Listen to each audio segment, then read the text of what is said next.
Okay, as a background, I'm sure we are all aware that access to water is supposed to be a right. It's not a privilege. Access to water for all residents, for all community school children is supposed to be a right for all. If we are looking at sustainable development goal 6, that looks basically at having access to clean water is a right, it's not a privilege. So here in our introduction, we highlight that in Bulawayo we've been having some water challenges for quite some time. I'm sure now, I think the watershed regime is about it. It's now at 120. After every one, we get water once or twice a week, and that is really impacting negatively on our learners. It's really impacting negatively on our school activities. Their ability to learn in a conducive environment is really quite compromised. May we move on to the next slide? Right. And then the other challenge that we are experiencing, as a form of introduction, we want to say, we did this study around 11 schools. We did a sample of about 11 schools, council schools, government schools, both primary and some primary schools and high schools as well, where we were doing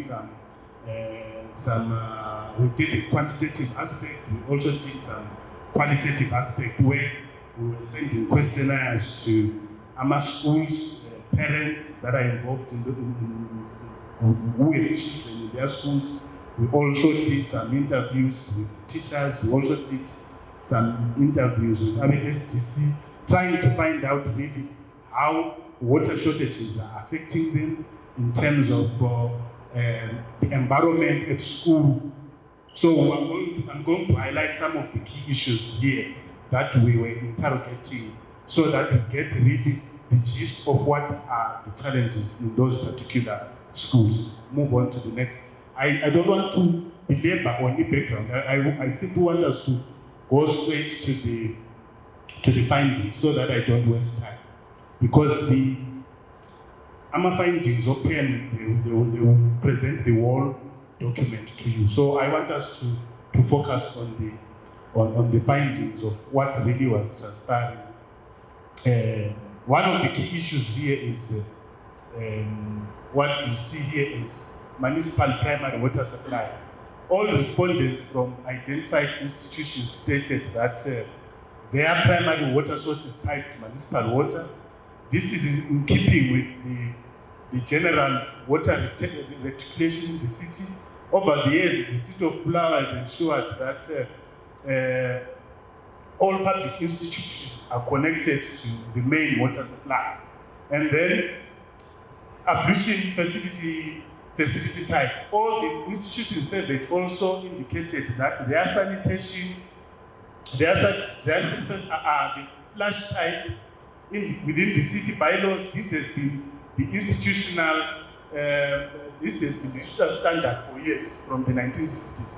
So now the challenge is that in the flushing system, because there is no adequate water there is a challenge, especially for menstrual hygiene.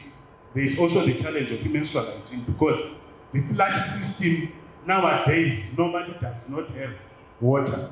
And one of the issues that we found out is that learners are now suppressing doing or executing solid waste. Because teachers, when you request a tissue paper to go to the toilet, they know that you are going for the hard copy, if I may put it that way. So you are forced to suppress. Can you imagine? I don't want to put it in the way. Okay. When you want to go out or when you want to relieve yourself, or you are forced to suppress that. But when you are going for a water waste, it's not a problem. So these are the kind of challenges where psychologically, mentally, you are forced to what? To suppress natural processes that are supposed to take place because there is no water. Okay, and then the other aspect is that quality of water from municipal supply. 5 of the respondents, 45%, stated that the main municipal water is often discolored, whilst other respondents stated that the water frequency has a foul smell and an unusual taste and a high concentration of chlorine, leading to a cloudy color or cloud water, as it were. So now the challenge is that the water that we drink, or the water that school learners are drinking, if it's available, they normally have this. I'm sure some of us can testify to that. That the water quality is drastically reduced, even if it's there. It is somehow a cloudy color, it is smelly, and these are the challenges that we see around, not only in Bulawayo, I don't know about Phiri, but these are the challenges that we are experiencing, that the water quality over the years is drastically reduced, and that is a cause of concern. And we've also seen that there are issues to do, the diarrheal cases have increased in the city of Bulawayo. I think some of us here, if we are to testify, we've been even affected. Running times frequently because of the water that we drink, and equally the learners are affected by that kind of scenario as well, as we were doing our survey. And then also, in terms of available primary water supplies from the municipality, 5 respondents stated that there is no regular schedule for availability of water.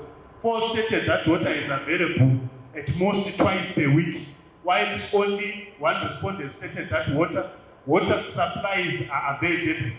So the water supply in the schools is quite very erratic. It cannot, sometimes it comes early in the morning, sometimes it comes in the afternoon, and so on. So it's difficult to predict when the water is coming.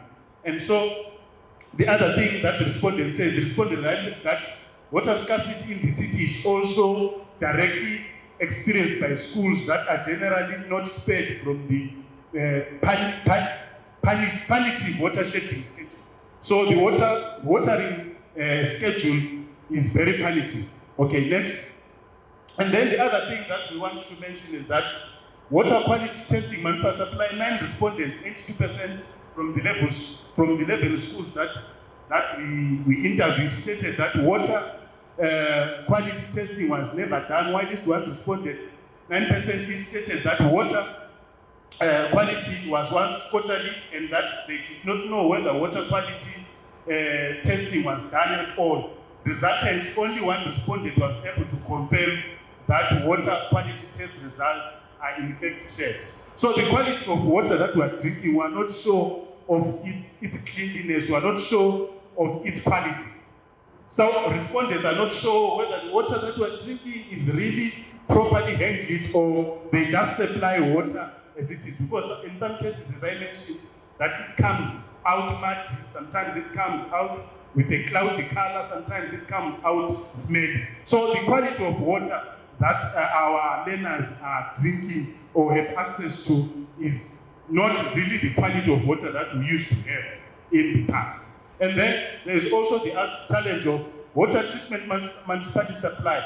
8 respondents, 73 indicated that the school does not have any form of treatment, while these 3 respondents, 23 indicated that the school treats the water with chlorine using aqua taps or water guard. Okay? And then there's also supplementary water storage. 10 respondents, that is 91%, also stated that the schools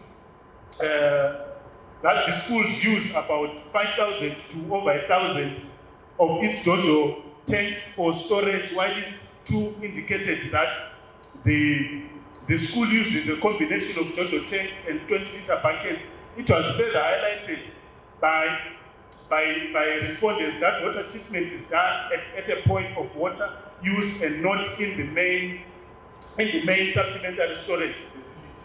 So even in terms of the hygiene of the storage facilities, there is no consistency there. The authorities that are manning or managing those storage facilities, they use their own discretion, whether to add chlorine, whether to add some cleaning agents to the water. So there is no consistency there. There is no consistency there as well. And then next point, Then in terms of sex segregated data, all respondents stated that flush toilets were the ablution option utilized in the school, and all ablution facilities, including those for staff, were sex aggregated. Then urinals for boys, 3 respondents, that is 23% of that, also added that the school had a functional urinary use for the boys' ablution facilities. There is, however, some question about the functionality or efficacy of the urinal, as they were observed to be waterless, wall-through urinals which need to be manually cleaned. So in some of the schools that we visited, especially when we are looking at the urinals, the stench, the smell is, I don't know how you pronounce it, so acrid, so strong. I'm sure men can testify when you go to a urinary which has no water, the stench there, it's so I don't know what sort of word I can use, but it's so unwelcoming, it's so strong. Okay? And then there's also the issue of functionality of ablution facilities. 4 respondents, that is 36% of the schools that we interviewed, highlighted that not all the ablution facilities, toilets in the school were fully functional, with challenges cited, including the toilet blocking and blocked sewer pipes, which resulted in flushed waste being pushed back into the toilet. So that's the other challenge there. Then the next point, the other point is that water supply to ablution facilities. 4 of the 11 respondents, upon further probing, indicated that some of the ablution facilities in the school had been disconnected for quite some time, and the main water supply as a strategy of reducing water demand were now operating as pour-to-flush latrines. So they're now using some buckets or some containers to flush the system. And you know, sometimes what is happening in schools there is that they allow maybe 5 up to 10 learners to use the toilet, to ignore what is inside there, because we cannot waste water. We want to save water. So you know how unpleasant and how dehumanizing it is to go to a toilet where someone has left their manure there. Can you imagine? Because they are different, the output there differs with each person. Okay, some is soft, some is so on. We don't want to give that graphic description. Okay, we don't want to put the anakites that are released there. So you have to queue. They say no, at least 5 pupils or 5 students go first, and then someone else will flush. So that is quite dehumanizing and an unpleasant experience. And this is occurring daily in schools. Okay, and so it's also posing a serious health hazard in terms of communicable disease like cholera and so on. And then the other aspect is that inadequacy of ablution facilities, according to the Ministry of Health and Ministry of Education, requirements that are acceptable standard latrine to learner ratio is 1:25. Okay, all respondents indicated that based on current enrollment, the ablution facilities available in their school fall below the acceptable standard. Okay, so we're talking of numbers here. You find that in certain schools, it's 1 to 100. When the standard is what? Is 1 to what? To 25. So we can actually picture and imagine the disaster that is taking place at school there. And then the other aspect that we want to talk about is school coping mechanisms. Okay, 8 respondents indicated that the school is using borehole as its alternative water sources, with the borehole located within the school premises. Quite a number of schools these days have boreholes drilled within their system. So the schools have some schools. It's not all schools have now. They now have boreholes within their facilities. Okay. A further 2 respondents, that is 18, stated that the school was using a community borehole as its alternative sources, while 1 respondent indicated that learners had to bring water supplies from the nearby schools using wheelbarrows. So now we have an increased labor requirements for learners, where some learners are now forced to bring their own water to the school. And one of the interesting things that we found in the school is that learners are reluctant to drink water from the school because most of them are saying bowl water is not tasty, or it doesn't taste nice. So there are also increased cases of headaches as a result of dehydration. Learners will prefer to drink water at home rather than at what? At school, because they don't like the taste of what? Of bowl water. So we now have cases of fainting. We now have increased cases of fainting, cases of dehydration, because of their reluctance to drink bowl water. So that is a serious cause of what? Of concern. That is a serious cause of concern that we need to look into. And the other aspect that we also need to look at is that there is also there is also a diminished use of gardening activities in schools. You know, in schools, when we were growing up, it was normal in a school setup to have gardens where you plant your vegetables, you plant your cabbage, your tomatoes, your onions, and so on. Some schools literally don't have functional gardens as part of learning, as part of color, as part of agriculture. Those activities have been greatly affected in terms of agriculture because we're an agro-based economy, an agro-based country. So now the learners no longer have that same opportunity in certain schools to cover up for agricultural activities that are demanding water. Okay, so it's a huge problem. It's a huge problem in the schools as well. Was I here or did I go? I think we need to.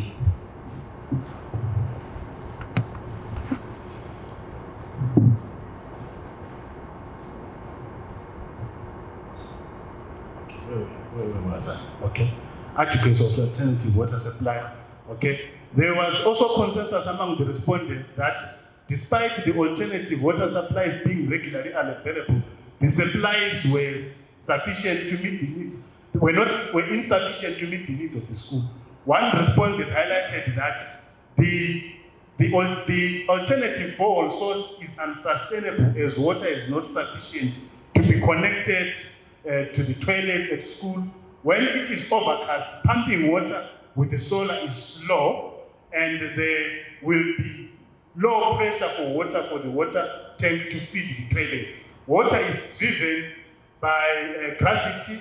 Hence, when pressure is low, water does not reach all water points. So despite having amateur tanks, despite having pumps to pump water, when there's no electricity, when there's no power, they take more time to get water from water points because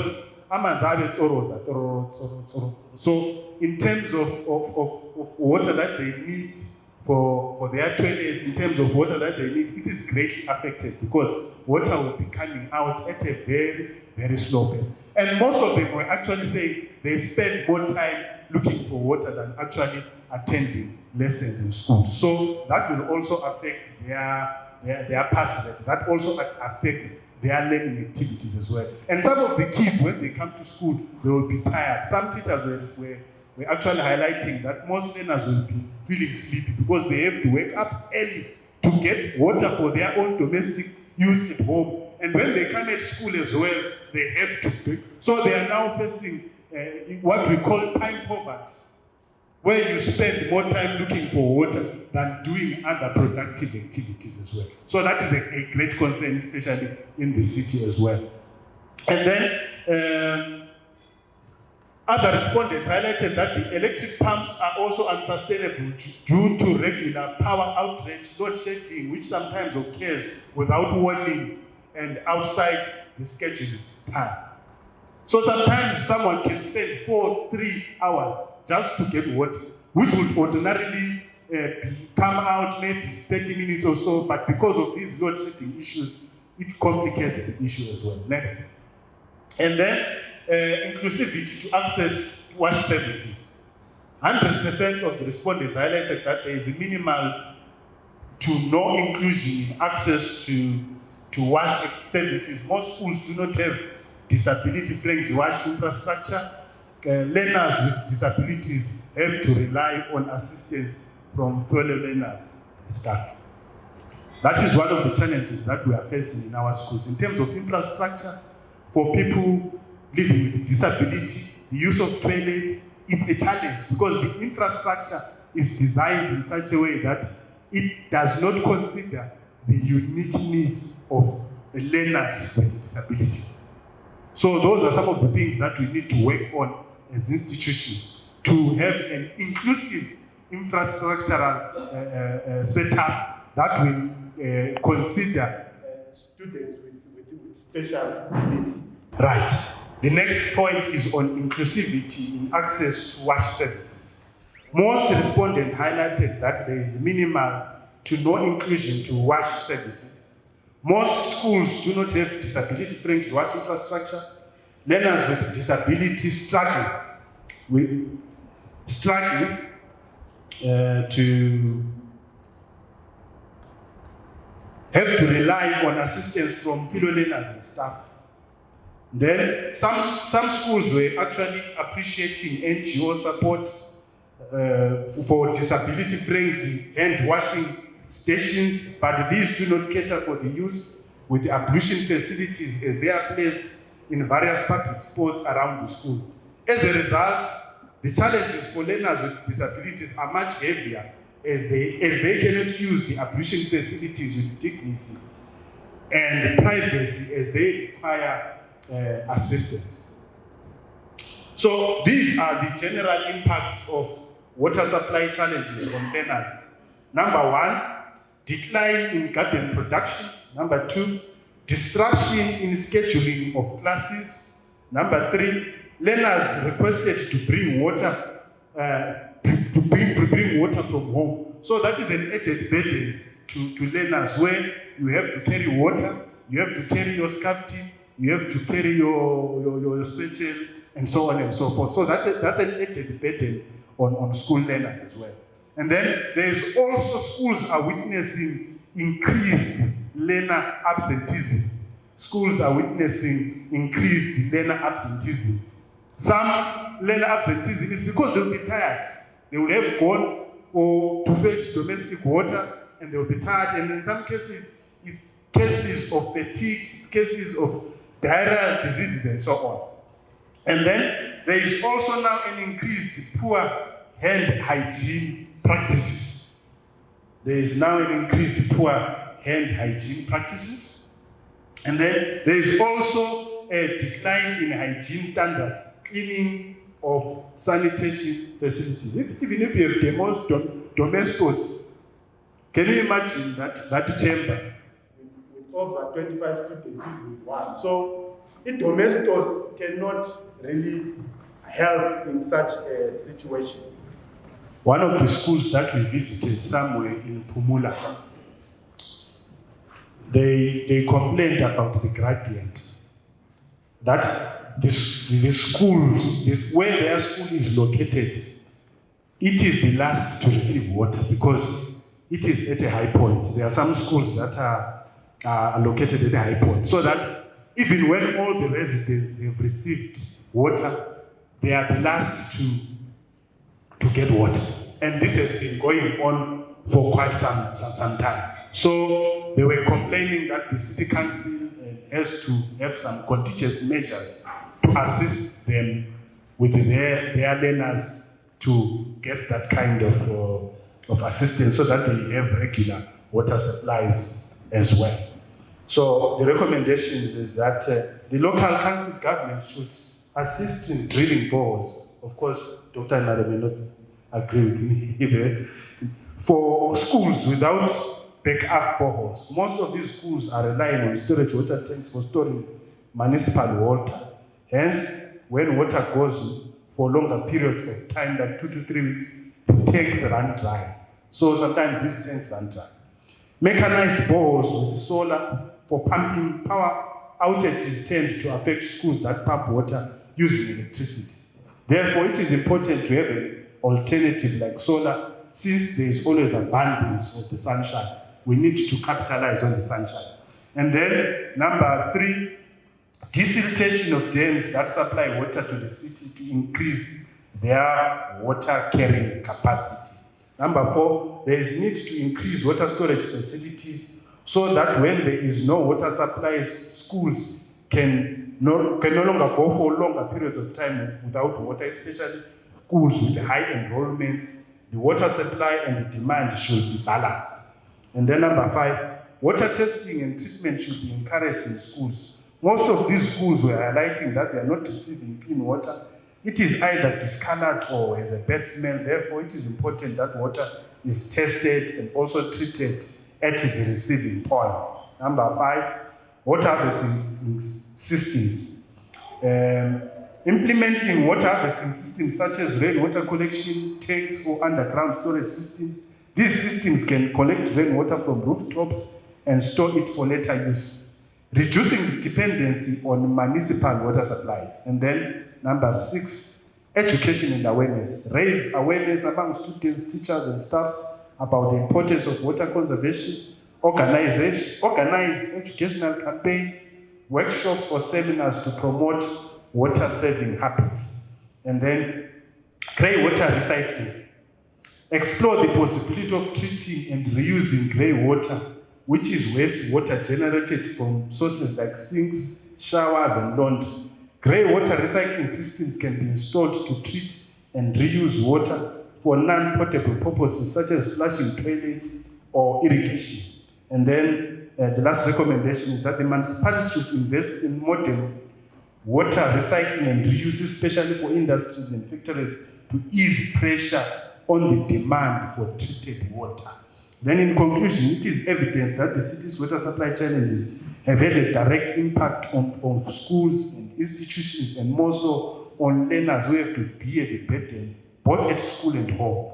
Through assistance from partners and NGOs, many schools have supplementary measures implemented to address the water supply challenge, but these are proving insufficient considering the growing crisis evidence through increased water shedding periods, as well as the burden of increased load shedding and rising electricity prices.